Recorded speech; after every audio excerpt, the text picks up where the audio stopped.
Всем привет! И что бы это могло быть? А это будущий камин.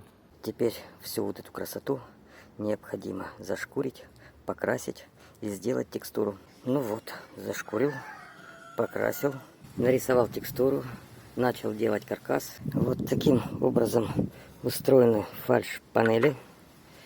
Я нижнюю снимаю, верхнюю снимаю, и все развалилось. Ну что, вот это уже немного похоже на камин.